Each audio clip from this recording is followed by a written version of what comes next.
BBC বাংলার অধিবেশন প্রবাহতে আপনাদের স্বাগত। আজ আপনাদের সাথে লন্ডন স্টুডিও থেকে আছি মানসী বড়ুয়া, আর ঢাকায় আমার সাথে থাকছেন আকবর হোসেন। বাংলাদেশের সর্বশেষ গুরুত্বপূর্ণ আপডেট সংবাদে আপনাকে স্বাগত। শুরুতেই সংবাদ শিরোনাম, পরে বিস্তারিত।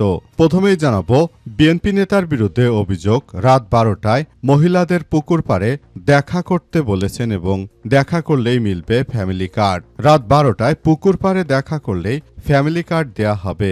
নারীদের এমন প্রস্তাব দেওয়ার অভিযোগ উঠেছে নরসিংদী শিবপুরের এক বিএনপি নেতার বিরুদ্ধে। ভুক্তভোগী নারীর করা এমন অভিযোগের একটি ভিডিও সাম্প্রতিক সামাজিক যোগাযোগ মাধ্যমে ভাইরাল হয়েছে, যা নিয়ে এলাকায় চাঞ্চল্যের সৃষ্টি হয়েছে। অভিযুক্ত বিএনপি নেতার নাম আশরাফ উদ্দিন আকন্দ, পৌরসভা ২ নং ওয়ার্ড বিএনপি সাধারণ সম্পাদক। এরপর জানাবো, চট্টগ্রামের শীর্ষ সন্ত্রাসী ডেভিড ইমন যশোরে গ্রেপ্তার। চট্টগ্রামে আলোচিত শীর্ষ সন্ত্রাসী ডেভিড ইমনকে যশোরের ঝিকরগাছা উপজেলা থেকে গ্রেপ্তার করেছে আইন শৃঙ্খলা রক্ষাকারী বাহিনীর সদস্যরা। চট্টগ্রাম জেলা পুলিশ ও যশোর জেলা পুলিশের যৌথ অভিযানে তাকে গ্রেপ্তার করা হয়। অভিযানে ডেভিড ইমন ছাড়াও আরও 4 জনকে গ্রেপ্তার করা হয়েছে। পরে তাদের চট্টগ্রাম জেলা পুলিশের কাছে হস্তান্তর করা হয়েছে। গ্রেপ্তারের বিষয়টি নিশ্চিত করেছে চট্টগ্রাম জেলা পুলিশ সুপার মাসুদ আলম। তিনি জানান যে গ্রেপ্তার ব্যক্তিদের বিরুদ্ধে প্রয়োজনীয় আইনগত ব্যবস্থা গ্রহণের প্রক্রিয়া চলছে।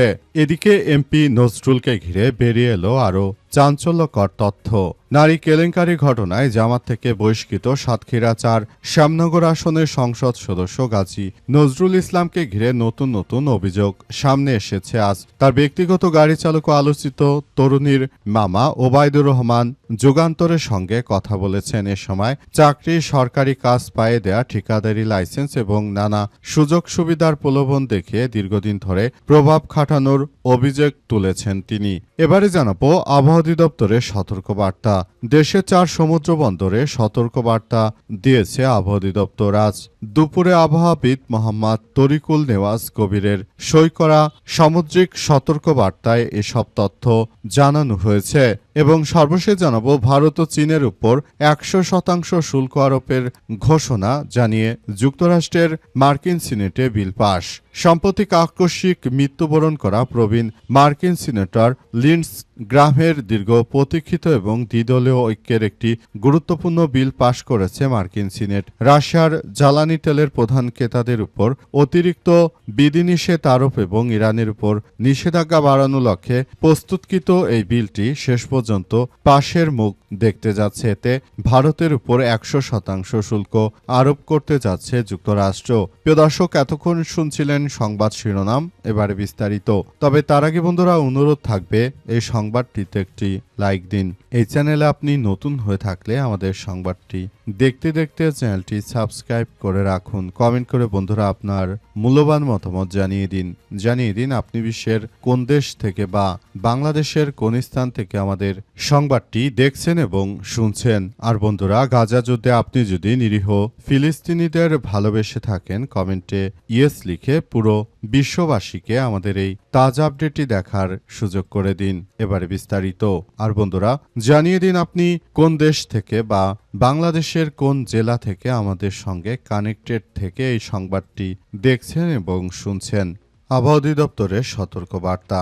দেশের 4 সমুদ্র বন্দরে সতর্কবার্তা দিয়েছে আবহাওয়া অধিদপ্তর। আজ দুপুরে আবহাওয়াবিদ মোহাম্মদ তরিকুল নেওয়াজ কবিরের সই করা সামুদ্রিক সতর্কবার্তায় তথ্য নিশ্চিত করেছে সংস্থাটি। এতে বলা হয়েছে, উত্তর উড়িষ্যা তৎসংলগ্ন গাঙ্গেয় পশ্চিমবঙ্গ উপকূলে অবস্থানরত গভীর নিম্নচাপটি পশ্চিম দিকে সরে গিয়ে বর্তমানে উত্তর উড়িষ্যা এবং তৎসংলগ্ন এলাকার দিকে এগিয়ে যাচ্ছে। অবস্থায় পরিস্থিতি আসলে খুব থমথমে অবস্থা বিরাজ করছে বর্তমানে। যেহেতু বৃষ্টিপাতের সময়, তাই উক্ত সময়ে বৃষ্টিপাত এই মুহূর্তে একটি নৈমিত্তিক ঘটনা হিসেবে দাঁড়িয়েছে। তাই এই বৃষ্টিপাতের সময় আরও বর্তমান সময়ে বৃষ্টিপাত বাড়তে পারে এমন সতর্কবার্তার কথাই জানানো হয়েছে।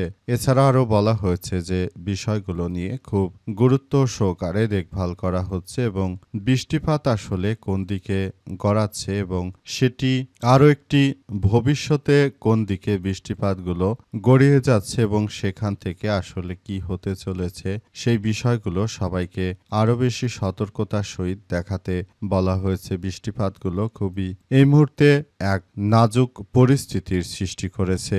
আবহাওয়া থেকে তাই সতর্কবার্তা দিয়ে বলা হয়েছে যে বৃষ্টিপাত আরও বাড়তে পারে, তাই সবাইকে সাবধানে থাকতে হবে। বিএনপি নেতার বিরুদ্ধে অভিযোগ, রাত 12টায় পুকুর পাড়ে দেখা করলেই মহিলাদের ফ্যামিলি কার্ড দেয়া হবে। রাত 12টায় গোপনে পুকুর পাড়ে বিএনপি নেতার সঙ্গে দেখা হলেই এক নারীকে ফ্যামিলি কার্ড দেওয়ার প্রস্তাব দেওয়ার অভিযোগ উঠেছে নরসিংদীর শিবপুর উপজেলায় এক বিএনপি নেতার বিরুদ্ধে। ভুক্তভোগী নারীর করা এমন অভিযোগের একটি ভিডিও সাম্প্রতিক সময় সামাজিক যোগাযোগ মাধ্যমে ভাইরাল হয়েছে। অভিযুক্ত আশরাফ উদ্দিন আকন্দ পৌরসভার 2 নং ওয়ার্ডের সাধারণ সম্পাদক। তিনি মূলত নারীদেরকে জানিয়েছেন যে যদি রাতের বেলা আমার সঙ্গে একা এসে গোপনে পুকুর পাড়ে রাত 12টার সময় দেখা করো তাহলে ফ্যামিলি কার্ড দেয়া হবে। অর্থাৎ ওই নারীদেরকে সর্বনাশ করার জন্য বিএনপির এই নেতা উঠে পড়ে লেগেছে বলে ভুক্তভোগী অভিযোগ করেছে। পাশাপাশি আবারও এমন একটি ভিডিও সামাজিক যোগাযোগ মাধ্যমে ছড়িয়ে পড়েছে। এতে বিএনপি নেতাদের চরিত্র নিয়ে অনেকেই প্রশ্ন তুলছে। অনেকেই বলছে যে জামাত আর বিএনপির নেতারা কেউ কারো থেকে কম নয়। জামাতের নেতারা এটা করলেও বিএনপির নেতারা তারা কিন্তু কোনোভাবে পিছিয়ে নেই, তারাও এই ধরনের ঘটনাগুলো ঘটাচ্ছে। এই কার্যক্রমের মধ্য দিয়ে মূলত সবাইকে আরো বেশি এগিয়ে যেতে হচ্ছে। শেষ পর্যন্ত বিষয়গুলো কোন দিকে যাচ্ছে সেটি এখন পর্যন্ত বোঝা যাচ্ছে না, তবে আমরা বিষয়গুলো নিয়ে খুব গুরুত্ব সহকারে দেখভাল করছি। আমরা মনে করি এই মুহূর্তে সবাইকে আরো বেশি সতর্ক থাকা উচিত বিএনপির এই চাঁদাবাজ বাহিনীর হাত থেকে বাঁচার জন্য। তাছাড়া তারা দেশের মধ্যে যে ধরনের কার্যকলাপ শুরু করেছে এদের হাত থেকে এই মুহূর্তে রক্ষা করাই আসলে অনেক বেশি প্রয়োজনীয় হয়ে দাঁড়িয়েছে। চট্টগ্রামের শীর্ষ সন্ত্রাসী ডেভিড ইমন যশোরে গ্রেপ্তার। চট্টগ্রাম থেকে শীর্ষ সন্ত্রাসী ডেভিড ইমনকে যশোরে গ্রেপ্তার করা হয়েছে। এই ঘটনায় এখন পুরো পরিস্থিতি থমথমে অবস্থা বিরাজ করছে। সবকিছু একদম ধ্বংসস্তূপে পরিণত হচ্ছে। শেষ পর্যন্ত বিষয়গুলো কোন দিকে যাচ্ছে সেটি এখন পর্যন্ত বোঝা যাচ্ছে না। আসলে অবস্থায় পরিস্থিতি কোন দিকে গিয়ে দাঁড়ায় সেটি এখন পর্যন্ত জানা যাচ্ছে না, তবে আমরা বিষয়গুলো নিয়ে খুবই সতর্ক অবস্থানে রয়েছি বলে জানিয়েছে আইন শৃঙ্খলা রক্ষাকারী বাহিনীর সদস্যরা। চট্টগ্রামে একটি ইন্টারনেট বা আইএসপি প্রতিষ্ঠানে হামলা করার ঘটনার পরই মূলত এমন বিষয়গুলো ঘটেছে। আসলে এই ধরনের কার্যক্রমগুলো ঘটার মধ্য দিয়ে শীর্ষ সন্ত্রাসীরা তারা দেশের মধ্যে ত্রাসের রাজত্ব কায়েম করেছিল। অবশেষে উক্ত ডেভিড ইমনকে আটক করার ঘটনার মধ্য দিয়ে মূলত আবারও পরিস্থিতি ঠিক করার চেষ্টা চালানো হচ্ছে।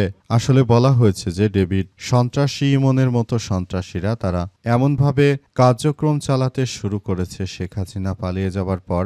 এখন মনে হচ্ছে দেশ জুড়ে আবার একটি ভয়াবহ বিশৃঙ্খল পরিস্থিতির দিকে তারা ঠেলে দিতে যাচ্ছে। এই পরিস্থিতিতে সবাইকে আরো বেশি সজাগ থাকতে হবে। তাছাড়া বর্তমান সময়ে কোনোভাবেই আসলে রক্ষা পাওয়া যাবে না। উক্ত সন্ত্রাসীকে যশোর থেকে আটক করা হয়েছে বলে জানা গেছে। এমপি নজরুলকে ঘিরে বেড়ে এলো আরও চাঞ্চল্যকর তথ্য। নারী কেলেঙ্কারির ঘটনায় জামাত থেকে বহিষ্কৃত সাতক্ষীরা 4 শ্যামনগর আসনের সংসদ সদস্য গাজী নজরুল ইসলামকে ঘিরে নতুন করে অভিযোগ সামনে এসেছে। আজ তার ব্যক্তিগত গাড়ি চালক ও আলোচিত তরুণীর মামা ওবায়দুর রহমান যুগান্তরকে সব কথা জানানোর সময় চাকরি, সরকারি কাজ পাইয়ে দেয়া, ঠিকাদারি লাইসেন্স এবং নানা সুযোগ সুবিধার প্রলোভন দেখিয়ে দীর্ঘদিন ধরে প্রভাব খাটানোর অভিযোগ তুলেছেন তিনি। বিষয়টি প্রকাশ্যে এলে তা ধামাচাপা দিতে ব্যর্থ পদ পদবি ও অন্যান্য সুযোগ সুবিধার প্রস্তাব দেয়া হয়েছিল বলে অভিযোগ তার। ইতিমধ্যে এসব অভিযোগকে কেন্দ্র করে শ্যামনগর সাতক্ষীরার রাজনৈতিক অঙ্গনে ব্যাপক আলোচনা সমালোচনার সৃষ্টি হয়েছে। স্থানীয়রা একের পর এক মানববন্ধন, বিক্ষোভ, প্রতিবাদ ও সমাবেশ, পুত্তলিকাদা কর্মসূচি পালিত হয়েছে। স্থানীয়দের সচেতন মহল বলছে অভিযোগগুলো প্রকৃত সত্য ঘটনাকে নিরপেক্ষ তদন্ত করা জরুরি। যুগান্তরের সঙ্গে সঙ্গে আলাপকালে ওবায়দুর রহমান বলেন যে সংসদ সদস্য গাজী নজরুল ইসলামের আত্মীয়তার সূত্রে আলোচিত তরুণীর পরিবার ঘনিষ্ঠ ছিলেন। ত্রয়োদশ জাতীয় সংসদ নির্বাচনের আগ থেকে রাজধানীর পল্লবীতে ওই পরিবারের বাসায় তার নিয়মিত যাতায়াত ছিল। সংসদ সদস্য সরকারি হোস্টেলে ফ্ল্যাট বরাদ্দ পাওয়ার পর ঢাকায় অবস্থানকালে তিনি প্রায় সেখানে যেতেন বলে অভিযোগ করেন ওবায়দুর। তার ভাষ্য অনুযায়ী গভীর রাতে মোবাইল ফোনে কথোপকথনের বিষয়টি সন্দেহের জন্ম দেয়।